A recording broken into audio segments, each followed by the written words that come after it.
Vamos seguir então aprendendo mais na nossa série de mensagens. Estamos construindo entendimento sobre o que o Senhor quer edificar a sua igreja, quer edificar nossas vidas e como Ele faz isso em nós. Então hoje é a quarta palavra da nossa série. Nós aprendemos até aqui sobre a estrutura de autoridade que Deus colocou sobre a igreja, sobre como Ele organiza, para que de fato Ele possa cumprir os seus propósitos. E para a gente relembrar sobre nossa caminhada até aqui, eu quero reler novamente junto com todos nós os textos que é a base da nossa série. Você pode acompanhar na tela junto comigo, está escrito assim, Efésios 4, do 11 a 13. Foi Ele quem deu dons às pessoas. Ele escolheu alguns para serem apóstolos, outros para profetas, outros para evangelistas e ainda outros para pastores e mestres da igreja. Então, nesse texto até aqui, nós temos o entendimento que Deus estabeleceu 5 dons ministeriais na igreja e através desses dons Ele governa, Ele organiza e opera na igreja. Ele fez isso para preparar o povo de Deus para o serviço cristão, a fim de construir o corpo de Cristo. Então aqui está o propósito do Senhor a fazer isso. Desse modo, todos nós chegaremos a ser um na nossa fé e no nosso conhecimento do Filho de Deus. E assim seremos pessoas maduras e alcançaremos a altura espiritual de Cristo. E o texto de 1 Coríntios 12, 28, que diz assim: na igreja Deus pôs tudo no lugar certo. Em primeiro lugar os apóstolos, em segundo os profetas e em terceiro os mestres. Em seguida pôs os que fazem milagres, depois os que têm dom de curar, ou de ajudar, ou de liderar, ou de falar em línguas estranhas, e a lista continua mais adiante. Então esses textos eles falam da estrutura hierárquica e organizacional da igreja, como o Senhor trabalha. E por que é importante nós como igrejas aprendermos como o Senhor quer trabalhar e como o Senhor quer fazer. Então, quero destacar, antes de entrar nos pontos, algumas coisas importantes do porquê é importante nós falarmos sobre isso. Primeiro, o governo da igreja não funciona como o governo humano que nós estamos acostumados, né? Nós estamos acostumados a votar, a escolher as nossas preferências, a escolher, quem sabe, pela aparência, pela afinidade, por aquilo que nos agrada mais.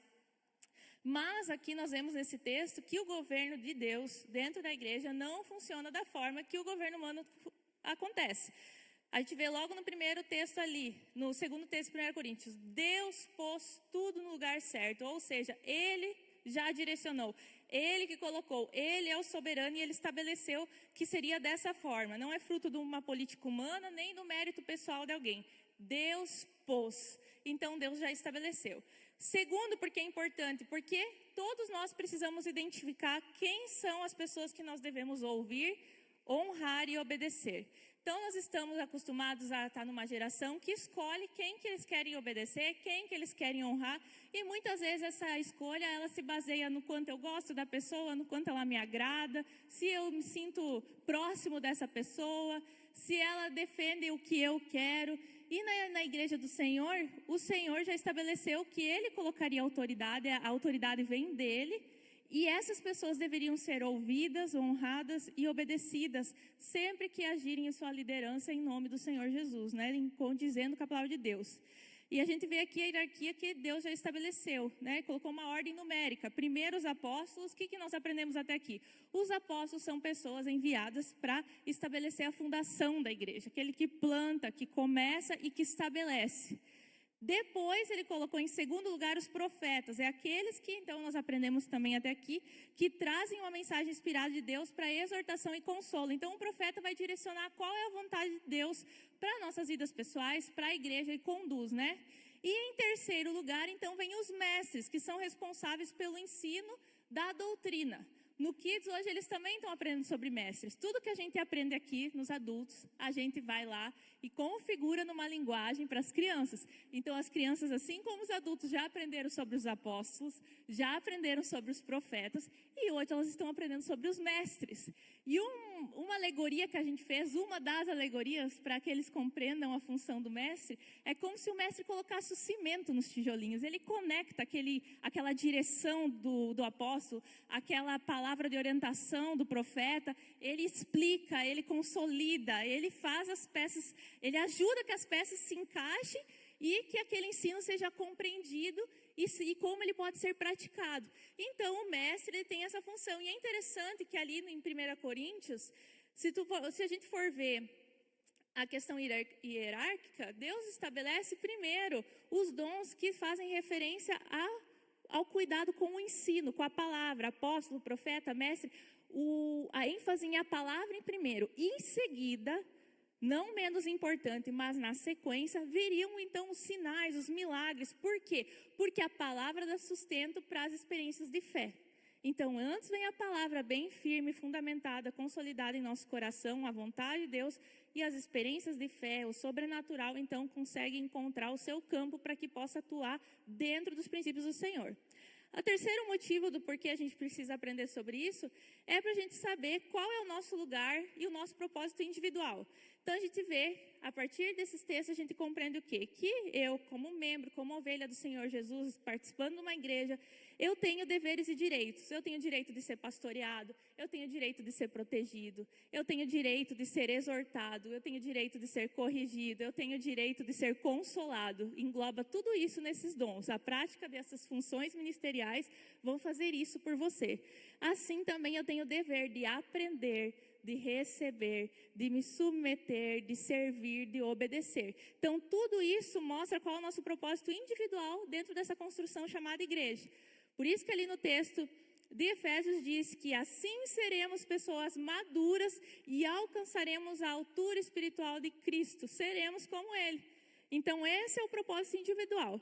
E quarto, questão importante para nós aqui, é para que a gente saiba qual é a missão coletiva nisso tudo. O que está sendo construído com toda essa organização. Então, a igreja não trabalha para o nosso conforto pessoal, para a nossa satisfação, por mais que como liderança, como governo, a gente se preocupe que todos estejam confortáveis, tenham um ambiente bonito, um ambiente climatizado, tenha um parque para as crianças brincarem, tenha uma estrutura no Kids para que possa acolher as crianças com segurança. A gente se preocupa. Essa faz parte daquelas coisas que nós vamos conquistando junto, né? Mas o alvo final, isso não é um fim em si mesmo. Todos nós estarmos aqui bem, confortáveis, ouvindo uma palavra, cantando uma música legal, o som tá bom, a luz tá bonita, tô gostando. Não, esse não é o fim de tudo. O fim, o texto mesmo já diz. Ele diz aqui que é para que, dessa forma, a igreja se estabeleça, né? Então ele fala no texto, a fim de construir o corpo de Cristo. E é isso que Deus está fazendo no todo. Então, o ideal de Deus é que todos nós nos tornemos corpo, né? Cada um membro desse corpo, de uma maneira funcional, de uma maneira saudável e frutífera. Todos nós temos que ser funcionais, ter uma função dentro do corpo, temos que estar saudáveis, então vivendo os princípios da palavra de Deus, e temos que estar frutificando, que é praticando e também trazendo algo mais daquilo que nós aprendemos. E assim, dessa forma, o corpo se estabelece saudável, o corpo da igreja. Ao contrário disso, algumas pessoas, quem sabe, se ela tem uma visão errada, ela vai se tornar como um parasita dentro de um corpo hospedeiro, né? Pensa que a igreja é o hospedeiro e o parasita vai lá e só quer sugar, só quer receber, só pensa no que ele pode ganhar e tirar de benefício pessoal. E Deus diz que Ele não trabalha dessa forma, Ele trabalha com todos nós, fazemos cada um uma partezinha, uma função desse corpo. Então, nós já aprendemos até aqui sobre os apóstolos, sobre os profetas, e hoje nós vamos falar sobre os mestres. E para entendermos melhor qual é a função do mestre, o mestre é o professor, né? O professor dentro da igreja. A gente precisa voltar lá na igreja primitiva e perceber, através do comportamento da igreja primitiva, quem eram os mestres, o que eles faziam, né? O que era esperado deles. Então, no início da igreja, que é chamada igreja primitiva, logo depois que Jesus subiu aos céus, então se consolida ali os apóstolos, junto com os primeiros cristãos, eles começam então a criar aquela estrutura da igreja, e naquele momento não existia a Bíblia acessível assim como tem para nós, né? Que nós podemos comprar em várias versões, já fechada, já estabelecido, 66 livros, Antigo e Novo Testamento, tudo organizadinho, não tinha dessa forma. Então, os mestres, eles eram responsáveis por ser a memória viva da igreja.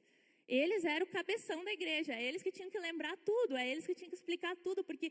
E eu imagino que era esse um dos motivos do porquê a igreja se reunia todo dia. Porque, por exemplo, lá em casa, todo dia, assim se espera que cada um de nós leiamos a Bíblia. Nós temos acesso às Escrituras. O povo lá da igreja primitiva não ia para casa para ler a Bíblia, porque não tinha Bíblia em casa.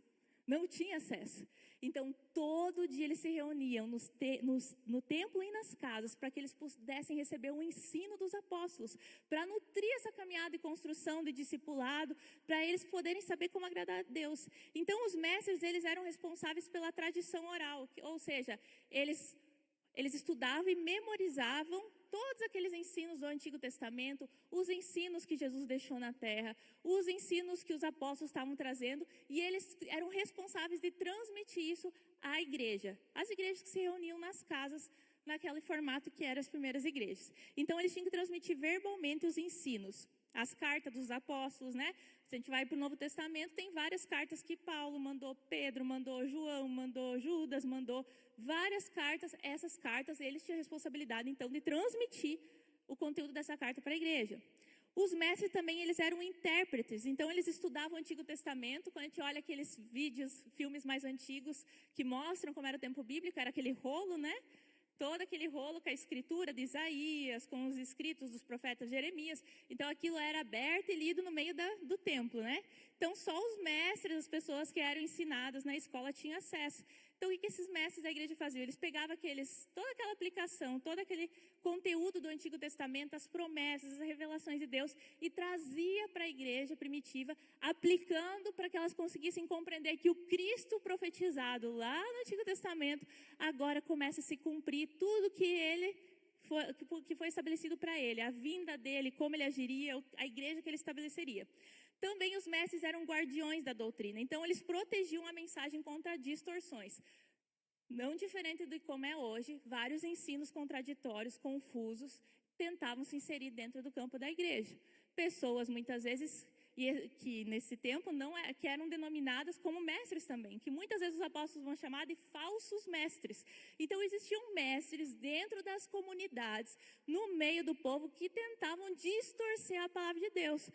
Que tem que adorar anjos, que tem que cuidar e não comer tal tipo de comida. Eles não tinham a compreensão e acabavam disseminando errado, ou por apego à tradição, à religiosidade, eles queriam formatar a igreja que surgia, aos seus costumes e rituais antigos, que eram da antiga aliança. Então, eles, como mestres da verdade, eles tinham a responsabilidade de proteger a base teológica da igreja. Hoje nós chamamos essa matéria, esse estudo, de apologética, que é a defesa da fé, né? Se você gosta de aprender sobre a defesa da fé, às vezes se você pesquisar na internet, você vai encontrar alguns perfis de apologetas também, que falam sobre, defendem o que a Bíblia fala sobre tal assunto, assuntos polêmicos, né? Como a igreja se porta, o que a Bíblia tem a dizer. Ele defende a fé, né? Então, os mestres têm essa função. E os mestres eram Bíblias vivas, era a principal fonte de conhecimento bíblico para toda a comunidade. Alguns nomes de destaque que aparecem na Bíblia é Paulo, Barnabé, né, que estavam como mestres da igreja. Um homem chamado Apolo, que era um homem que a Bíblia fala que falava muito bem, que ele ensinava de forma limitada, porque ele não tinha entendido ele só sabia até o batismo de João. Daí ele tem um encontro com Priscila e Áquila, que eram companheiros de Paulo, e ele instrui ele, então, como deveria ensinar. E a partir daí Paulo se torna um mestre cooperador das novas igrejas. Então ia lá Paulo, né? Pedro plantava a igreja, o apóstolo plantava. E deles precisavam deixar pessoas cuidando daquele povo, porque eles saíam plantar outra, né? Eles iam expandido o evangelho. Então, os mestres, eles ficavam na responsabilidade de guardar a verdade, de transmitir os ensinamentos. Essa era a função dos mestres. Então, o que era exigido no mestre? Ter um dom divino, né? Porque ensinar é espiritual. Você pode ter um monte de conhecimento, mas o dom de ensino da palavra de Deus é espiritual, porque quem convence é o Espírito de Deus. Então, a gente pode ensinar as verdades da palavra de Deus, mas precisa fluir do Espírito isso. É Ele que convence, porque as verdades de Deus, elas são contrárias à nossa humanidade, à nossa carne. Então, o dom do ensino é um dom espiritual. Precisa ter habilidade, que é a capacidade prática de explicar temas difíceis, e fidelidade. Eles não podiam criar novas verdades, eles tinham que se ater àquilo que eles tinham aprendido. Então, com essa referência de quem eram os mestres da igreja, a gente pode entender sobre os mestres da igreja hoje. Então, na igreja atual, a função de mestre é entendida também como dom ministerial, focado no ensino da palavra de Deus, que vai gerar edificação, crescimento espiritual e proteção contra doutrinas falsas. E um mestre, ele pode atuar de várias formas diferentes. Então, quem sabe, você pensa assim, mestre tem que ter o título de mestre. Na igreja nós temos tais mestres. Vocês não ouvem aqui a gente chamando o mestre tal, o mestre tal. Mas a gente percebe as pessoas que têm o dom de ensinar, a facilidade de explicar a palavra de Deus. Então, às vezes, você, quem sabe, não é um mestre de posição, de função estabelecida dentro de um governo, mas Deus dotou dentro de você o dom do ensino. Você gosta de estudar as Escrituras, você gosta de ensinar sobre as Escrituras e tu tem uma facilidade diferente para fazer isso. Então, dentro da igreja, os mestres, por exemplo, eles aparecem nas classes. Quando a gente vai fazer as classes, os mestres, os nossos irmãos, nossos líderes estão ensinando sobre a palavra de Deus nas classes. Os professores do Kids, eles também se tornam mestres quando eles estão ministrando o ensino da palavra de Deus para as crianças. Uma pessoa que atua como discipulador, ensinando um novo convertido, alguém que já está na caminhada, amadurecendo a fé, atua na função de mestre. Então, os mestres, junto com os apóstolos e profetas, têm a função de fundamentar a construção da nossa casa espiritual. E como liderança, a igreja ela tem sempre o constante esforço de incentivar que todos nós venhamos nos aprofundar na instrução da palavra de Deus. A gente oferece curso, a gente diz, leia a Bíblia todo dia, leia a Bíblia, ouça pregações, leia livros cristãos, se aprofunde na palavra de Deus, mergulhe nesse conhecimento. Então, hoje nós estamos uma geração que busca muito viver experiências com Deus, mas muitas vezes despreza buscar conhecimento de Deus. E a bagagem fica, é como se fosse quase numa areia movediça. Lembra da primeira mensagem da série do homem que construiu sobre a areia? As experiências não são suficientemente fortes para fundamentar a construção da nossa vida. E só com experiência você não sustenta a sua fé, você precisa de conhecimento. Eu gosto de uma ilustração, eu estou lendo um livro que se chama Apologética da Mamãe Ursa. É bem bom para mães que gostam de aprender mais, é para aprender, nós mães, como proteger os nossos filhos das falsas ideias e ensinos que tem por aí. Então, ele vai identificar quais são as principais correntes que tem hoje, que as crianças enfrentam na escola, nos desenhos ou quando vão para a faculdade, e dizer como a gente pode lidar com essa questão defendendo a fé, né? E lá ela faz um comparativo bem legal. Ela diz assim, que o sentimento de paz, de proximidade, de intimidade, as experiências extraordinárias, elas são muito importantes para o nosso relacionamento com Deus. Mas é como se elas fossem parte da decoração da nossa casa. Sabe, aquilo que deixa mais aconchegante, que embeleza e que dá aquele sentimento de lar, sabe, de intimidade. É bom, é importante, todo mundo gosta de uma casa gostosa, né, arrumadinha, bota uma plantinha ali, né, as mulheres que são das plantinhas, organiza, bota um quadrinho, um sofá confortável, uma manta, elas são bonitas, elas embelezam, pinta a parede, deixa bonita, arruma tudo legal. É a decoração da casa. E isso ajuda a casa a se tornar um lar. E nós devemos aproveitar esse nosso lar com Cristo. Mas é o fundamento que permite que a casa fique em pé. E esse fundamento é o conhecimento. Então, por isso que eu sei que é muito bom buscar experiência, sabe? Tem gente que ama, eu gosto de ir na celebração, principalmente na hora do louvor. Eu amo, eu choro, eu sinto. Deus falando comigo, mas a pregação é mais difícil. Acho uma coisa mais pesada.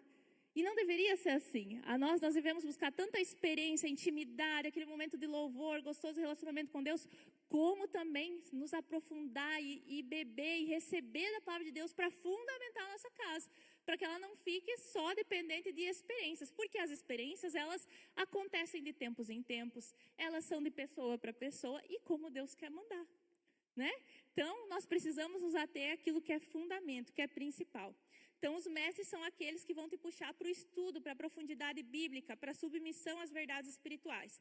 E com base nessa compreensão, eu quero destacar hoje 3 orientações essenciais que você vai se beneficiar se alinhar aos ensinamentos dos mestres. Então, você tem a sua guia e pode completar o primeiro ponto. Você não ser guiado por achismos, mas pela verdade. Então, um dos benefícios de eu me alinhar aos ensinamentos dos mestres, o primeiro benefício, não ser guiado por achismos, mas pela verdade. Então, o mestre, ele sempre vai apontar para a palavra de Deus. Ele sempre vai te lembrar que você tem que ser guiado pela palavra de Deus. Não para a cultura, não vai apontar para a cultura, para a sociedade ou para as tendências da nossa época. Então, nós vivemos, por exemplo, em nossa época agora, nós temos forte influência do pós-modernismo. O que é o pós-modernismo? Ele prega que não existe verdade. A verdade, ela é muito relativa, é algo muito pessoal. A tua verdade pode ser que não seja a minha verdade. Eu não posso te impor a tua verdade, nem tu impor a minha verdade. Não existe verdade. Até isso é engraçado, porque eles dizem que não existe verdade. Então, até isso que eles estão falando pode ser que não seja verdade, né? Porque não existe verdade. Você já consegue derrubar um pós-modernista ali, a corrente ali. Mas se não existe verdade, então o que você está falando também pode ser que não seja verdade, né? Então, o pós-modernismo, ele tenta tirar a centralidade, a verdade absoluta, que existe uma verdade que vai pautar o certo e o errado, vai nos ajudar a discernir. Então, o pós-modernismo, ele tenta tirar a verdade, e nós sabemos que a verdade é uma pessoa, é Cristo. E a palavra de Jesus, a palavra do Senhor é a nossa verdade que nos guia. Então, se nós tirarmos a verdade, ninguém pode criticar ou condenar qualquer pessoa. Só dizemos que não existe verdade e aquela pessoa fazer alguma escolha que eu compreendo que é errado, eu não posso julgá-la, porque afinal não existe verdade, a verdade dela não é a verdade minha. Então, entende os perigos que o pós-modernismo traz sobre nossa geração? É tentar, de alguma forma, tirar o poder da palavra de Deus, né? E às vezes ele não vai chegar e falar, antigamente, né? Ou em algumas correntes, as pessoas já vão contra a palavra de Deus. Não, eles não. É legal a palavra de Deus, que bom, que é importante para ti. Tu se sente bem, está fazendo bem para ti, que bom. Mas para mim não é assim. Então, né? Então esse é um dos perigos. O mestre, ele tem a função de te lembrar que existe sim uma verdade absoluta. A verdade absoluta está na palavra de Deus. Né? E você vai ser guiado por ela e não pelos achismos. Numa época que muito se fala do que eu acho, o que eu penso, o que eu sinto. Se fala muito pouco eu acredito, porque parece que o acredito é muito pesado. Fala, eu acredito em Jesus. A pessoa já fica assim, não, eu sinto Deus na árvore, eu sinto Deus no vento, na brisa, Deus está em todo lugar. Eu estou sentindo a sua energia, né? A palavra energia é muito usada nessa época, né? Então, são algumas das coisas que nós, como cristãos, vamos enfrentar. E o ensino do mestre vai te ajudar a saber o que é verdade e vai te dar, então, a capacidade de discernir o que é errado e o que é certo. E a Bíblia nos convida a nós aprendermos pelo exercício. O que é o exercício? A prática constante. Pela prática constante, aprender a discernir as coisas. Quem sabe no primeiro momento foi meio enganado, mas daí tu aprendeu, na próxima já não te engana mais. É o exercício. O discernimento vem pela prática de você ir aprendendo, certo, errado, até que você tenha capacidade e fundamentação para identificar no primeiro momento se aquilo vem de Deus ou não veio. Então, se a gente fosse imaginar assim, mais ou menos, essa é uma das correntes que vivem nesse momento, imagina que você está andando numa floresta bem fechada. Hoje a sociedade diz que você não precisa de mapa fixo. Vamos imaginar uma sociedade pós-modernista. Não precisa de mapa, né? Então, ela entrega para você um GPS sensorial. Esse aparelho, ele não aponta para o norte real. Ele vai perguntar, para onde você quer ir agora? Então, o norte vai ser a tua vontade, o que você está sentindo no momento. Então, se você acha que o norte é onde o sol bate mais forte, o GPS aceita. Se outra pessoa acha que o norte é onde as flores estão bonitas, o GPS vai apontar para lá. Qual que vai ser o resultado disso? Todo mundo vai caminhar bem feliz na sua verdade, mas a maioria acaba caindo em despenhadeiros, não chegando no seu propósito, andando em círculo, porque o destino foi baseado num sentimento momentâneo e não na geografia real. E existe uma verdade absoluta, o mapa é daquele jeito, e deu, não importa o que você sente. Então, Deus não nos guiou para sermos refém de momentos, de situações, de sentimentos, de achismos. Ele estabeleceu uma verdade, e glória a Deus por isso, você não precisa andar perdido. Existe uma direção, existe um caminho. Então, por exemplo, o achismo diz, se você ama essa pessoa, isso te faz bem hoje, não importa o que a Bíblia diz sobre o modelo de família ou pureza sexual. A sua felicidade é a sua verdade. Enquanto o mestre verdadeiro vai te ensinar que o amor verdadeiro não é um sentimento que ignora os mandamentos. O amor verdadeiro é uma decisão que se submete a Jesus e aos princípios dele. Então, esse vai ser o papel do mestre, sempre te trazer para o princípio da palavra de Deus. Então, o mestre verdadeiro não é aquele que atualiza a Bíblia para que ela não ofenda ninguém, mas é aquele que com zelo mostra pela palavra de Deus a verdade ser seguida. Segundo benefício, não ser guiado por sentimentos, mas por princípios.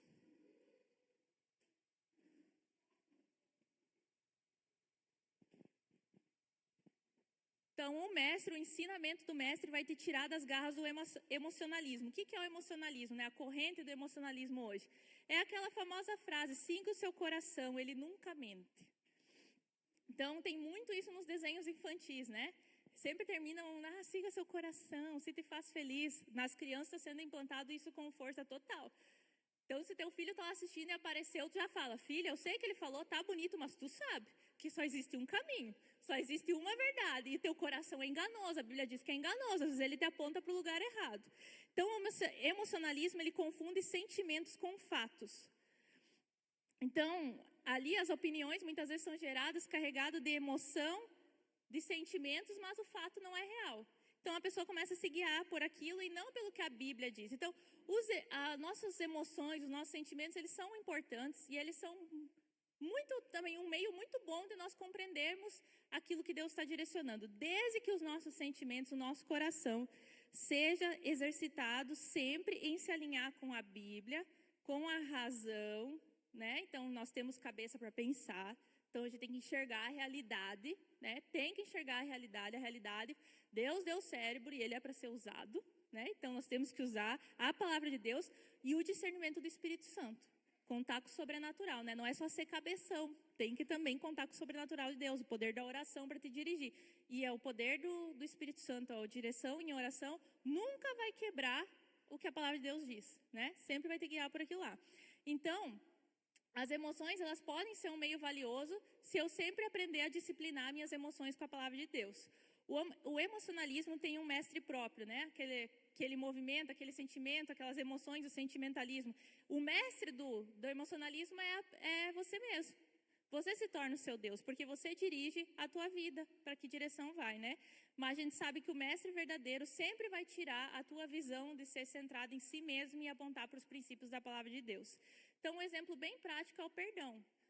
Quantas vezes nós temos que trabalhar o perdão, né? O perdão faz parte da nossa caminhada de fé. Desde quando a gente é criança, que tu coloca um filho na frente do outro e diz, pede desculpa, não vou, pede desculpa, não vou, ele me bateu e está cheio de razão, vai pedir desculpa, mas eu não quero, faz sem querer. Daí vem aquele discurso de pai e mãe, não, a gente não faz só o que a gente gosta, e eles ouvem. Daí a gente pensa, meu Deus, que coisa de criança. Daí chega na fase adulta, a gente entra no escritório e tem que falar, pede perdão. Não vou fazer ele pede perdão. Não quero, eu não estou sentindo. A gente gosta de falar das crianças, mas a gente é igual. A gente só aprendeu a disfarçar. Nós continuamos com a luta para perdoar, pedir perdão. Então o mestre, ele vai te lembrar, a Bíblia diz que tem que perdoar. Jesus diz que se você não perdoar, você também não vai ser perdoado por ele. Olha que forte. Se você negar o seu perdão para uma pessoa, você não vai ser perdoado por Deus, porque não perdoar é imperdoável. É imperdoável. Então o mestre vai te lembrar de verdades duras, difíceis, parece até insensível. E o mestre não é tipo o pastor, o coração pastoral que tem muito tato. É isso que a Bíblia diz. Né? Você quer saber o que a Bíblia diz? É isso. Ele não vai ter muito. Ele quer te explicar como funciona, o resto é contigo. O pastor é aquele que vai abraçar, vai chorar junto contigo, vai te levar, te conduzir.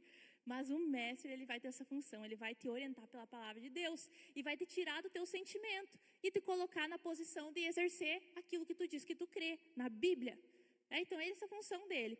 E o terceiro benefício que nós recebemos a nos alinhar aos ensinos dos mestres é não ser guiado pela sabedoria do mundo, mas pela sabedoria do alto.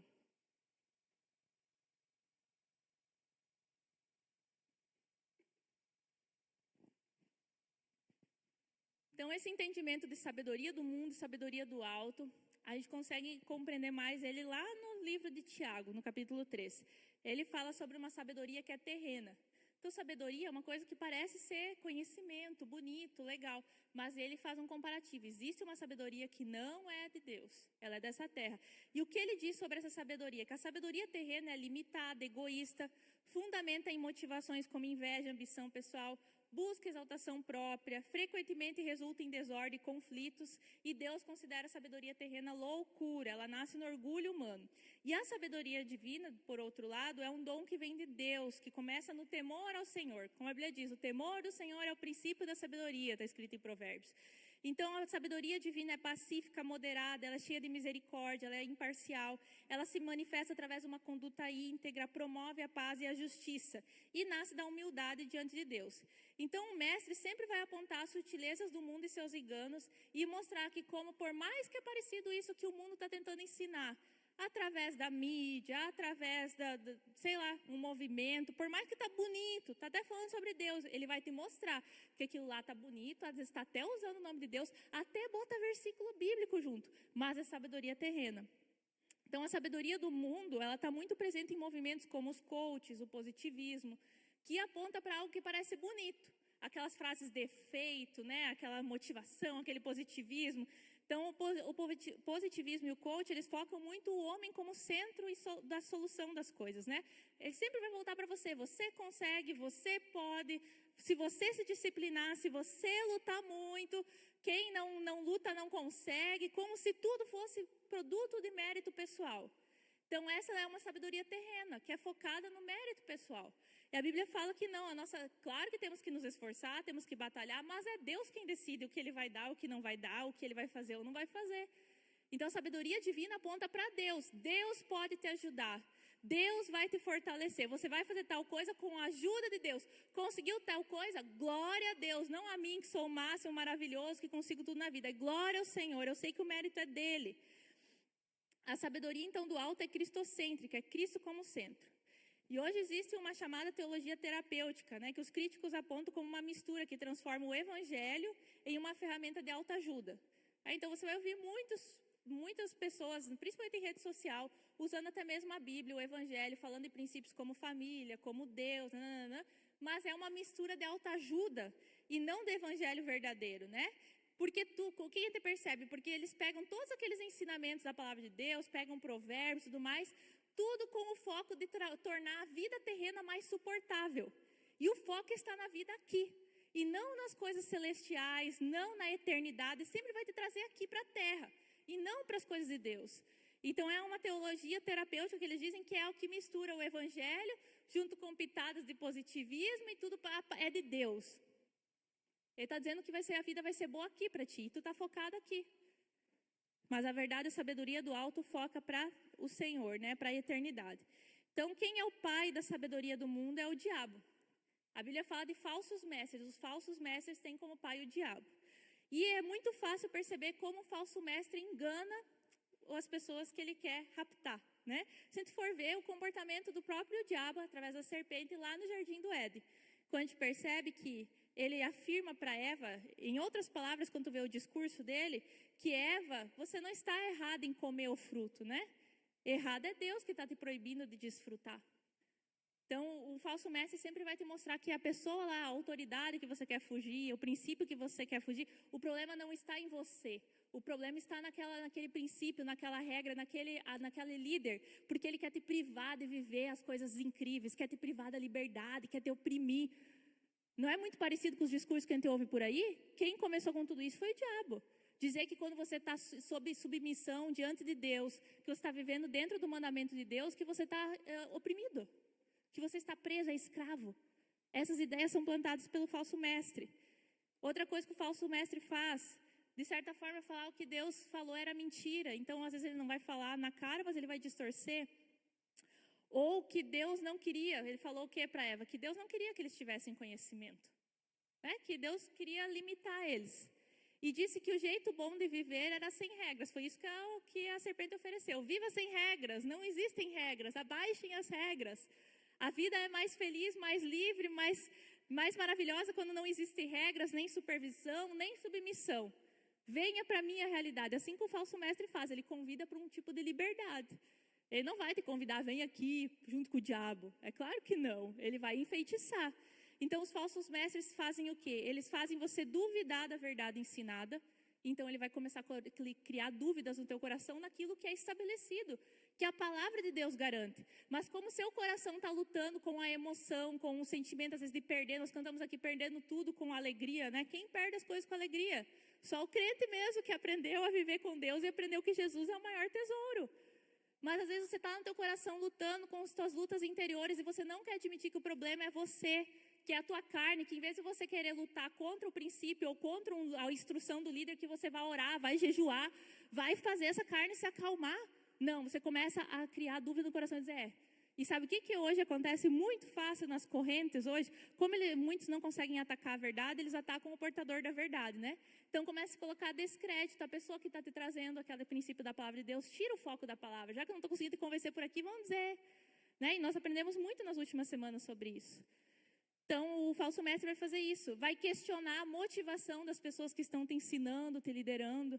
Por que está fazendo isso? Com certeza ele está querendo te manipular. Com certeza ele está querendo proveito pessoal. É isso que o diabo fez com Eva. Questionou. Por que Deus está fazendo isso? Ele não quer que você tenha mais conhecimento? Ele sabe que se tu comer dessa fruta, você vai ficar igual a ele. Ele quer te privar. É assim que o falso mestre faz. E te prometem um conhecimento que te liberta das regras. Né? Então, uma falsa liberdade. Na verdade, se torna escravo do pecado, escravo das suas feridas e entra num ciclo de derrota. Esse é o destino de quem segue os falsos mestres.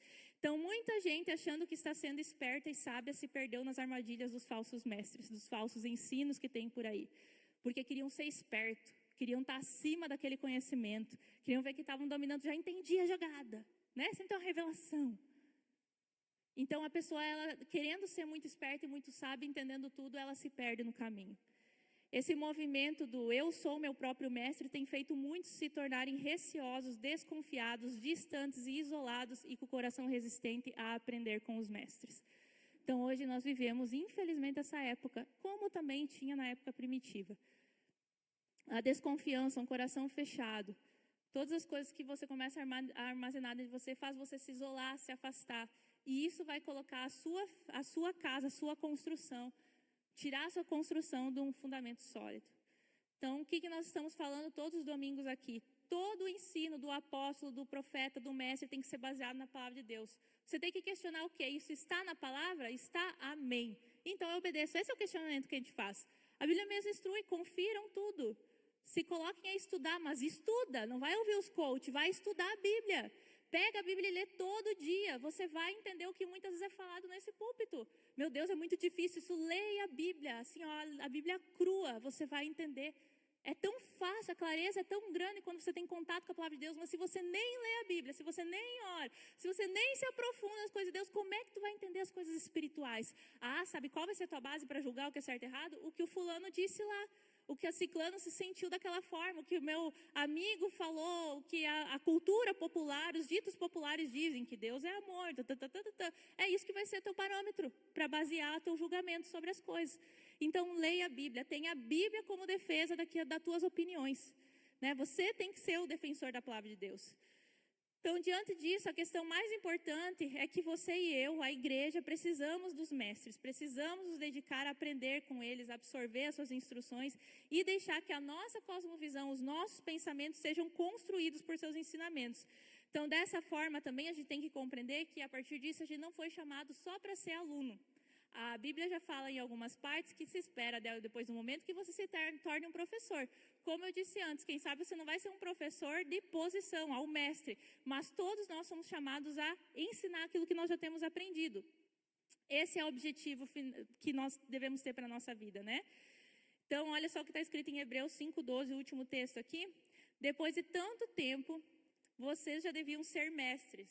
Isso é o autor de Hebreus, que a gente não sabe quem escreveu, né? Ele fala para a igreja lá, para os hebreus, vocês já deviam ser mestres, depois de tanto tempo já é esperado que vocês já estivessem ensinando. Mas ainda precisam que alguém lhes ensine as primeiras lições dos ensinamentos de Deus. Em vez de alimento sólido, vocês ainda precisam de leite. Então a Bíblia nos adverte aqui nesse texto que com o tempo todos nós deveríamos ter maturidade para sermos mestres e para isso nós precisamos que aquilo que nós aprendemos, que o ensino que nos é transmitido nos transforme. Ou seja, eu pratico aquilo lá. A partir daí eu sou apto com o conhecimento e com a experiência de vida para que eu possa ensinar os outros também. Os pais dentro de casa, não deixem que a educação dos seus filhos esteja na mão do professor do Kids. Ele está aqui e ensina a lição em 20 minutos, e depende da idade, em 5 minutos, que não aguenta muito tempo. Como é que a igreja vai competir para ensinar a Bíblia em 5, 20 minutos, se durante a semana inteira eles estão reféns de tudo que é tipo de desenho, amigos que não são de Jesus, ou até, quem sabe, um amigo que é cristão, mas não segue a palavra de Deus, né? Se eles estão refém de todos os ambientes que eles participam, que eles veem, se você não fazer a tua parte em casa, de ensinar a palavra de Deus, e o que a Bíblia fala? Ensine, eu não estou dizendo para você, ótimo, se você consegue, eu peço que você coloque isso como ideal, ter um momento, uma vez por semana, ou no dia que você tira para ler a Bíblia, para fazer um culto familiar, amém. Mas não coloque isso é só isso aqui que é ensinar. Porque senão, se tu não conseguir, tu já se frustra. Ou quem sabe tu vai limitar só um momento. A Bíblia fala que é para ensinar nossos filhos enquanto estamos caminhando, enquanto estamos sentados, enquanto estamos comendo, enquanto estamos levando eles para a escola, enquanto você está dando banho, enquanto você está vestindo, enquanto você está curando uma ferida, enquanto você está lidando com uma briga que ele teve com o coleguinha. Nós ensinamos os princípios da palavra de Deus o tempo todo. Quando ele trazer dentro de casa questionamentos que a escola trouxe. botando ele em confusão em relação à sua fé. Mãe, eu aprendi no Kids, ou eu vi lá numa historinha de Jesus que não pode fazer tal coisa, mas a escola vai fazer. O que eu faço? Vários pais fazem o quê? Eles ligam para o pastor. E não tem problema, se você está aprendendo, tudo bem, pode ligar e pode pedir. Mas por que você não vai estudar e aprender mais para você ajudar a defender a fé do seu filho? Então é um trabalho que tem que fazer no coletivo. Não terceirize o trabalho de educar a criança no caminho do Senhor para professores da igreja. Para quando ele lá com 12 anos tiver a oportunidade de membrar na igreja oficialmente. Até os 12 eles são membros porque os pais são membros. Depois eles têm que fazer a classe 1, tem que batizar, né? Então eles vão chegar lá. Tem muitas crianças quando chega a 12 anos, 11 anos, eles não vêm mais na igreja. Eu já vi isso se repetir várias vezes. Porque não adianta trazer eles no Kids aqui e durante a semana não ser mestre lá em casa. Não adianta esperar que a igreja faça um milagre depois. O milagre começa na minha casa com eu vivendo a palavra de Deus e eu ensinando. Então eu preciso me tornar mestre. Com o tempo já se espera que a gente seja mestre, como diz o texto de Hebreus. Então lá na igreja de Hebreus, com certeza existiam alunos ruins, pelo que o autor botou aqui, né, a repreensão. Mas não porque tinham professores ruins. Você já viveu isso? Eu tinha colegas que detestavam tal professora. Ela é terrível, mas eu gostava dela. Porque eu fazia o que ela pedia, eu estudava, mas a minha outra colega não fazia. E como eu tinha pena que eu não queria que ela reprovasse, eu ia todo dia, durante uma semana antes da prova, na casa dela para ajudar ela a estudar. Eu ia, a prova era dela, mas eu queria que ela gostasse da professora. Eu às vezes intercedia para a professora em favor dela. Né? Disse, ela vai conseguir. Eu ia lá estudar, porque eu não queria ver ela se perder na escola, não era nada de Bíblia. Né? E não é que a professora era ruim, a aluna era ruim. Então, às vezes, você pode ter o melhor professor. Se você não se abrir como aluno e se submeter a receber do ensino, não tem professor dos melhores que existam, não vai mudar nada. Nós temos que nos colocar para sermos bons alunos. E a partir de sermos bons alunos, nós também podemos nos tornar bons mestres. Lembrando que o conhecimento nunca é um fim em si mesmo. Não é só para você saber mais a Bíblia, mas para que você possa compartilhar e fazer a vontade de Deus. Nossa conclusão, antes de ensinar... Então, a gente precisa aprender. Antes de ensinar, aprenda. Depois de aprender, ensine. Né? Mesmo que você não seja considerado um mestre formalmente. Se você for, glória a Deus. Nós precisamos cada vez mais de mestres na igreja. Mas lembre que Deus espera que você seja um bom aluno e um bom professor. Amém? Vamos colocar em pé e vamos orar sobre essa palavra? Feche seus olhos. Nós queremos orar respondendo essa palavra, mais uma vez nos comprometendo a viver aquilo que temos aprendido. Pai, queremos te agradecer pela tua santa palavra, que é tão clara, tão instrutiva, Deus. Ela não nos deixa a cega, sem direção, mas o Senhor tem uma direção bem clara para nossas vidas. O Senhor tem a verdade estabelecida e nada pode ser mudado. E por mais difícil que em alguns momentos seja de viver a verdade, isso nos dá segurança, porque nós temos uma rocha, um apoio. Nós temos para onde ir, nós temos uma referência para medir a nossa vida, medir os nossos padrões. E nós pedimos a tua graça de nós termos essa vida com o coração de um aluno aprendiz, aberto a aprender da tua palavra, a se moldar aos ensinos que nós recebemos. Nós oramos também, Pai, por aquilo que nós já temos aprendido nessa série, pelo estabelecimento do governo da igreja, como o Senhor colocou, não como o mundo, né? O Senhor é o supremo, é o soberano, é o Senhor, sobre o Senhor é dada a função de governar, é o Senhor que pertence a toda a autoridade. Então o Senhor escolhe a quem o Senhor dá autoridade e nós queremos nos submeter a isso, Deus. Nós queremos aprender a viver a dinâmica do teu reino e não como se vive nesse mundo, Deus. Porque nós sabemos que naquilo que o Senhor plantou, naquilo que o Senhor estabeleceu, aí dentro existe cura, ali dentro existe liberdade, ali dentro dessa estrutura que o Senhor estabeleceu é possível crescer, amadurecer, a minha família ser construída, Deus. Então nós oramos para que o Senhor venha nos ajudar a ter esse coração sensível para aquilo que o Senhor quer nos ensinar. Hoje eu oro também aqui pelas famílias que estão nesse lugar, Pai. Aqueles que têm filhos, Deus. Aqueles que têm sobrinhos, netos. E podem se tornar mestres dessas crianças e adolescentes. Eu oro em nome de Jesus. Capacita cada um aqui a ser um mestre da Tua palavra. Um defensor da fé. Estabelecer as verdades com amor e com zelo, com conhecimento, Deus. Levando as crianças e os adolescentes à compreensão da Tua palavra. Não simplesmente impondo, mas levando eles a construir essa dinâmica de relacionamento com o Senhor, de entendimento dos teus princípios, nos dota e nos capacita, Deus querido, para essa função. Não queremos que nenhuma criança, nenhum adolescente se perca, Jesus. Em nome de Jesus, que o Senhor nos capacite a isso, Deus. Oramos também por nossas famílias, que o Senhor nos livre de todos esses ataques e sutilezas do mundo, que tentam infiltrar na nossa forma de ver a vida, de conduzir nossos negócios, de conduzir nossos estudos, nossas decisões familiares, nossos relacionamentos. Não queremos ser guiados por todos esses movimentos que tem aí fora, que provém do falso mestre, que provém do diabo, Deus. Queremos ser guiados pela verdade, pelos princípios da palavra de Deus, pela sabedoria do alto, Deus. Em nome de Jesus, porque assim, dessa forma, nós vamos atingir o teu plano, o teu objetivo, que é edificar membros saudáveis, que cheguem à estatura, à altura de Cristo, e uma igreja saudável, que cresce como corpo do Senhor, Pai. Assim nós oramos em nome de Jesus. Amém. Glória a Deus.